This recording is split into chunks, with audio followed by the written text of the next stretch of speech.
Hey guys, and welcome to the channel. Today we are in London with the guys from Muntons. We are going to go check out Signature Brew. They do something a little bit different from most other breweries. So let's go chat to the guys inside and see what they're all about.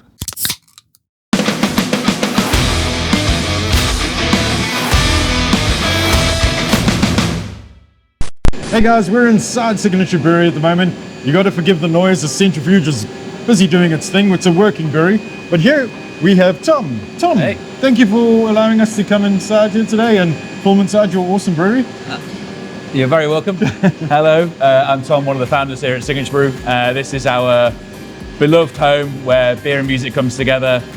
We have amazing experiences week in, week out, whether that experience is listening to a centrifuge whir around or putting on an amazing show down there. We can't wait to show you this place and have a look around. Yeah, and you guys have been here since how long? So we moved here in 2019. So we got the keys in summer 2019. Yeah.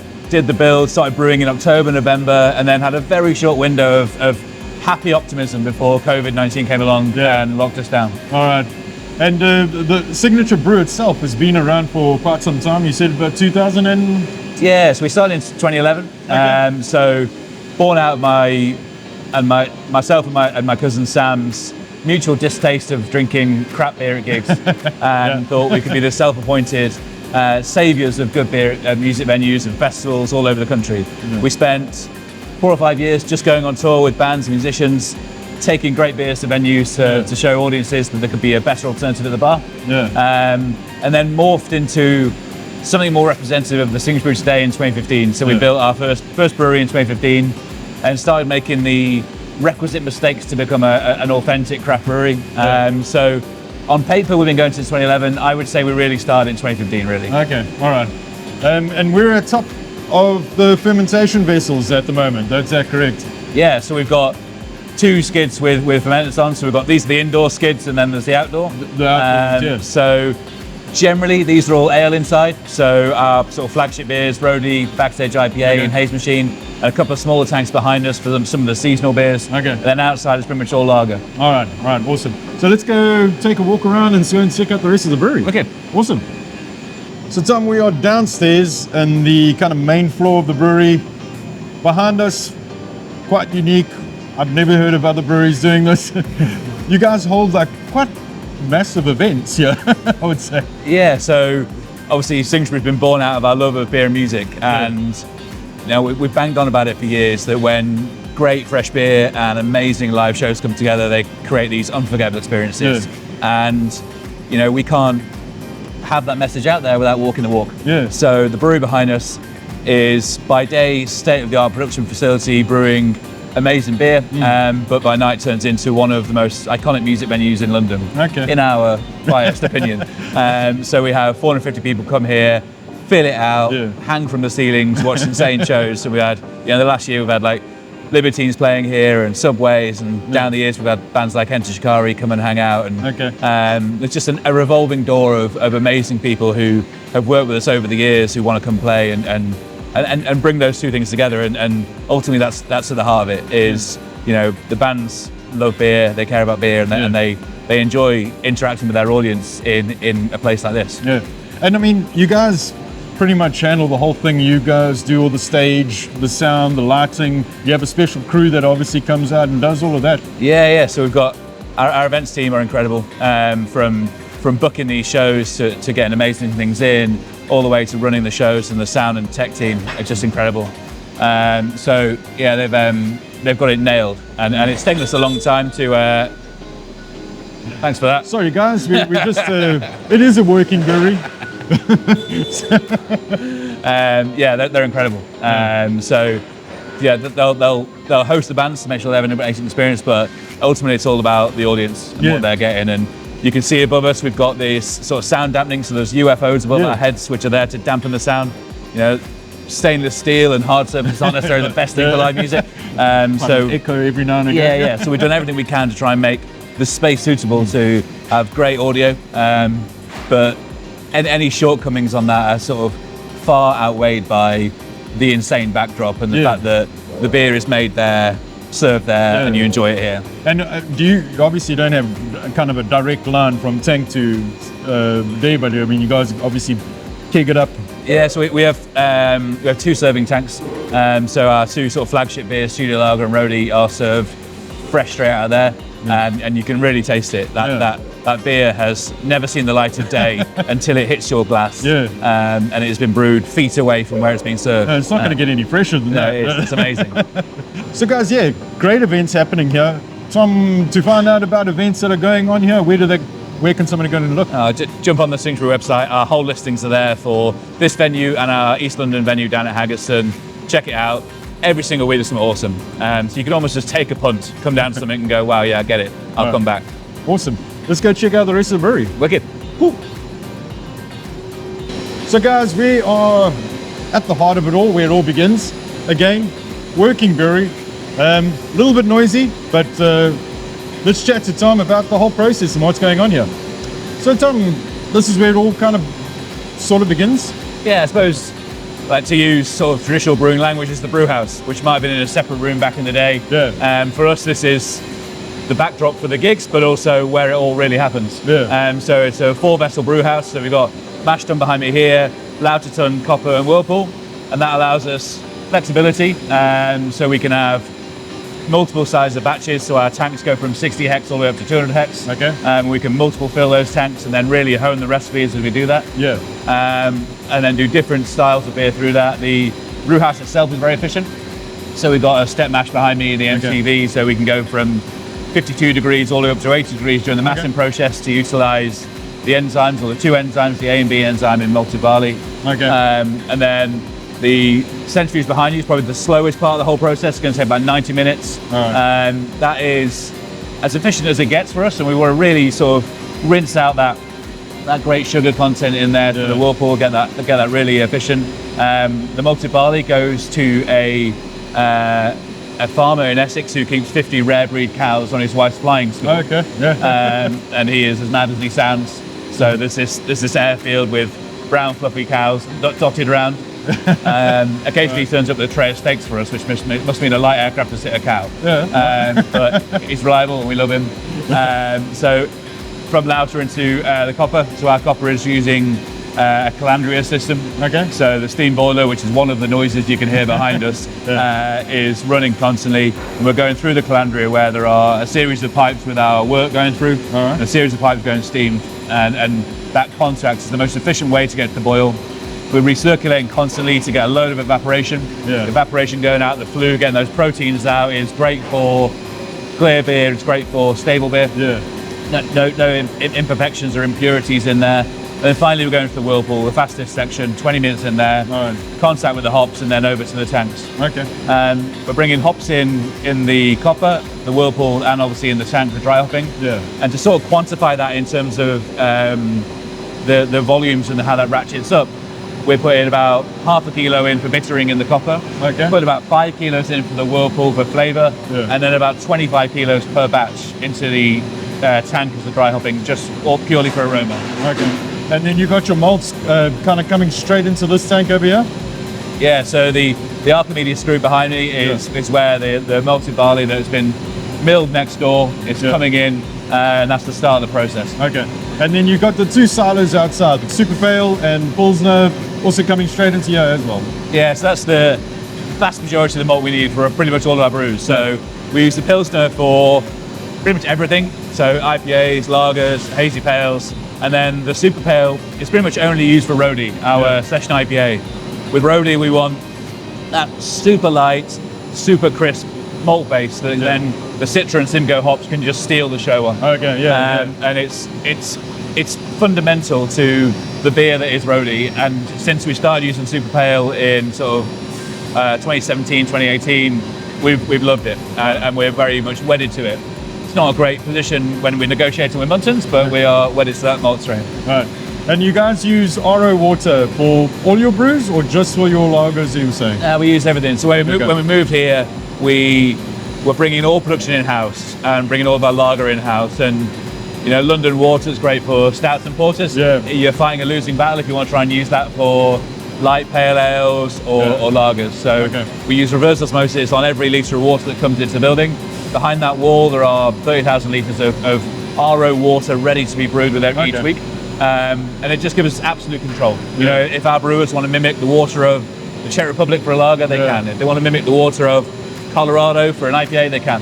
And when your product is 96% water, using the right water in the first place is pretty crucial. Yeah, no, that's 100%. I know a lot of guys are always wondering how to do those sort of processes. RO water is a great place to start off, getting a kind of raw water in a sense, and then you're just adding in whatever you need to get that correct water profile. Yeah, absolutely. Yeah, so it's you can lose hours of your life talking to our brewers about water profile. I wouldn't recommend it, but it is crucial. Yeah, all right, awesome. Let's get out of this noisy place and find somewhere else to talk about it. Okay, come with us. Follow us. Let's go. Hey guys, we're still in Signature. We've got Joe from Muntons here. Joe, tell us a bit about yourself. Yeah, so my name's Joe Fifield. I'm the head of brewing malt sales here at Muntons. Yeah. So look after both domestic malt sales as well as export to our key destinations like Japan as well as the Caribbean. All right, great. So some pretty nifty locations to get out and go and see. Yeah. And yeah, thank you for organising us to get into Signature, have a look around and stuff like that. Tom was telling us a little bit about they use a lot of the super pale in their brews. You know, what is super pale bringing to a typical brew? Sure, super pale is the ideal canvas to elevate the hop profile that you have within a beer. So as the name suggests, it's super pale. So it gives a really, really nice light colour to the beer. So ideal for anything that's sort of hazy IPAs or just general light beers overall. So yeah, it's that perfect canvas to really layer on those hop flavors. So yeah, really good for that. So yeah, so it's a good base to start with and then build from there. Absolutely. All right. We're standing inside the malt room where they've got a couple of malts out there, but they've got the two silos outside there. Obviously a whole malt coming in and getting crushed in the mill roller. Whole malt, obviously a better way to go, get it crushed fresh as possible, that sort of thing. Yeah, so it depends on the brewery, of course. But here at Signature, so we've got two 30-ton silos, one allocated to super pale, which we've got in front of us, but also another one for Pilsner malt. Yeah. So we deliver fresh from site, so the lorry takes maybe 2 hours to get here, straight off the straight from the maltings. So it will get blown into the silos and then through a rope and disc conveyor system at the bottom of the silo, straight into the mill, and it's crushed just minutes before it's smashed in. So you can't get fresher than that. Absolutely not. No. Okay, thanks Joe. We are going to go chat to Tom again about some other bits and pieces about the brewery. Awesome. Tom, thanks for showing us around the place. Amazing venue, amazing place. And I mean, that whole music and beer mashup is fantastic. Where are we sitting at the moment, sorry? So this is our tap room. We lovingly call it the yard pub. Yeah. That's just because we built a pub in the yard. But yeah, it's our sort of space where people can come and try the beers as fresh as they get. Yeah. It also helped the site develop a little bit as well. So as you saw, we've got this amazing music venue in the brewery. That was our only space originally, and now we've got this extra space where our regulars can come and music fans as well. And it also creates like insane moments too. So there was a night a little while ago where the London Metal Coalition had booked this, and there was a drag night on in the brewery. We're like going, we need to get these two crowds together. Yeah, well, that's again, it's a different sort of mashup together. Now, yourself brewing, tell us a bit about your journey into brewing. How did you get there? And getting to where you are now. Yeah, so I suppose I got my first insight and introduction into beer through my family who run a brewery in the Midlands. Okay. So they run Titanic Brewery in Stoke. Okay. So beer wasn't ever present growing up in a positive way. That we were always in pubs and saw the conviviality and power of good beer and real ale and what that did to the sort of communities they were in. And I think whilst I tried to pretend that I would go and do something else as I was growing up, it was probably ingrained in me from an early age. Yeah. And that pull was always there.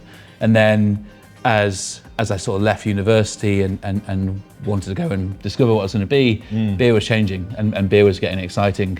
And we were starting to see this word craft beer pop up and beers were different to what I was used to. Yeah. We were used to brilliant, amazing, real ales in a traditional British way. Yeah. But we were getting these beers from America, which were just totally different and mind-blowing. And from there, we were just exploring the prospect of pairing this exciting new world and this revolution that was happening with our love, which was music. And over the following years, we sort of figured out how to do that, I suppose. Yeah.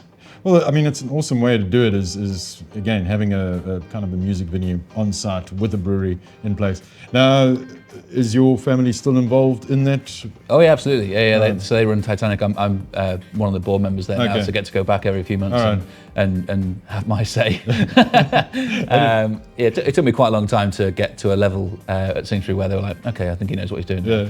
And there's no sort of competition on shelves or anything like that, or trying to compete with each other? No, we're very complementary, All right. and have our own little spaces in the beer market. And that's probably what's beautiful about beer is there's so much space for people to be whoever they want to be and be the type of brewer they want to be. And I don't know another industry where you get together with your essentially rivals so frequently to have a good time and talk about how things are going and share beer essentially. Yeah.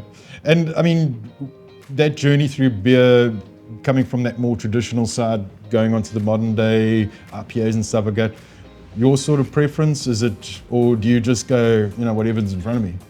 I've enjoyed exploring the gamut of beer and all the different wonderful styles and concoctions you can create. We've got a little pilot kit here where our brewers love pushing the boundaries of what's possible. Yeah. But at my heart, I am an unashamed pint drinker. Okay. And I will struggle to drink in any other quantity. Yeah. So coming back to something light, sessionable, easy drinking is kind of where I'm at. And I love going back to the Midlands. My wife's from Yorkshire. I love going to Yorkshire and it's cask beer as soon as I go there. Now, cask beer isn't as popular on the other side of the ocean. There are a few guys that do it. I know I've been to Liverpool and everybody's just cask all over the place. All those different elements you just touched on in terms of cask beer and craft beer and IPAs and lagers and stuff, they're not all mutually exclusive. Yeah. It's just the format. So I think you can take a incredible IPA and serve it on cask fresh and have an amazing experience. You can also have it from a can or keg straight from tank and it still be just as good. And it's horses for courses. Yeah. It's what the audience is. It's what you want to try and get from that beer.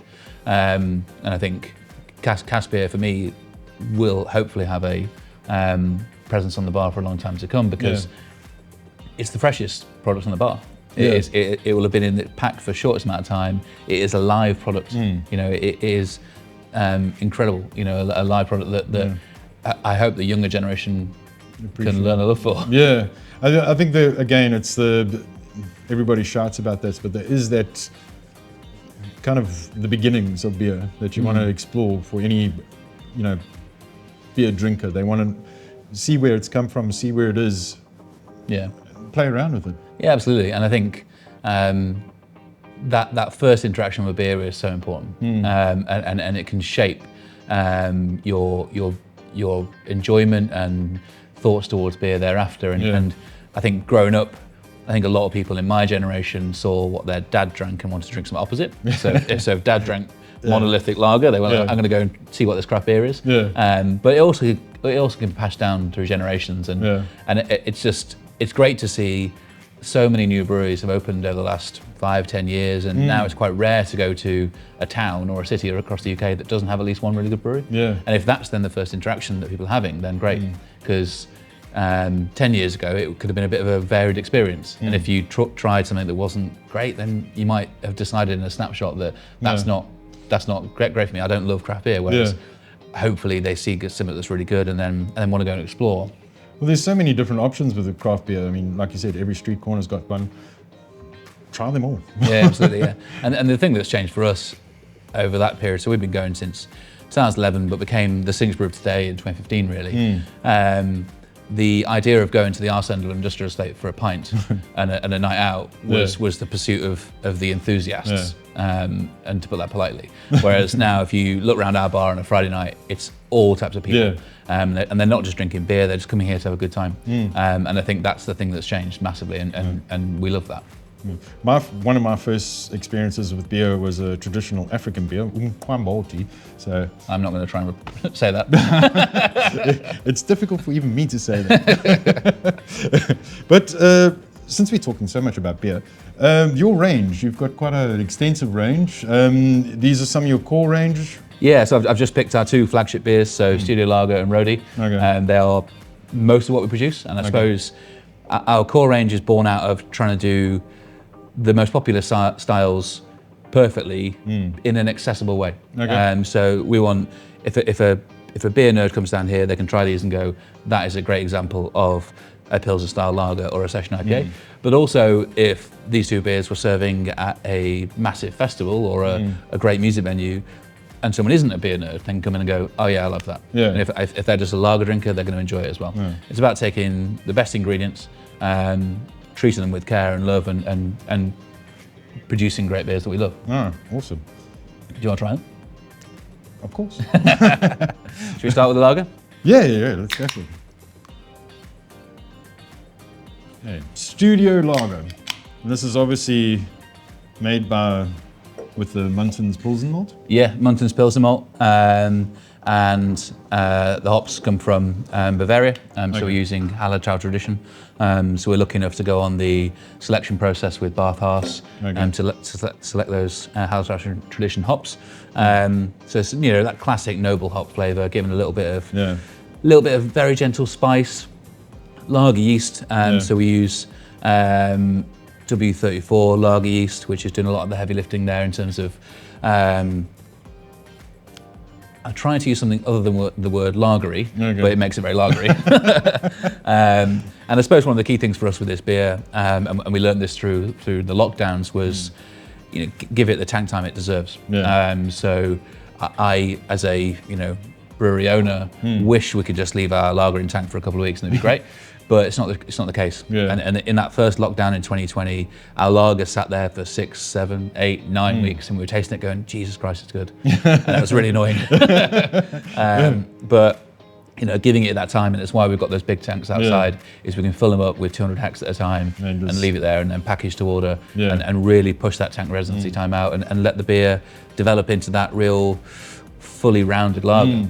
Yeah, I think that's one thing about a lot of beers and a lot of people don't appreciate with breweries is the time and effort it takes for you to get it just right and then better. Exactly, and on the face of it, our ingredients cost the same as any other brewery, give or take. But stainless steel is expensive. Being in North London is expensive. Energy is expensive. So having the commitment to leaving that beer in tank for a long time is difficult, and we have to justify that carefully with our customers and our consumers and say, look, it is the way it is because we've put the love and care into that, and hopefully they buy into that and appreciate that it's a premium product. Yeah, and it is good. Cheers. It's fantastic. So Tom, thank you very much again for allowing us to come and have a look at your brewery. Guys, next time in London, definitely a place you want to come and have a look at. Check out the website for any of the fantastic events that are happening. And just lastly, where do we get the beers from? I was going to say all good stockists, but that would be a total lie. There's many good stockists that don't have it already. So yeah, bars and pubs all over London, music venues all over the UK. Sort of got some presence in most of the sort of big cities. You can get it online on our website, and you can get it in a couple of supermarkets, but not all of them. All right, great stuff. So guys, Signature Brew, give it a try. And as always, happy brewing. Cheers. Cheers.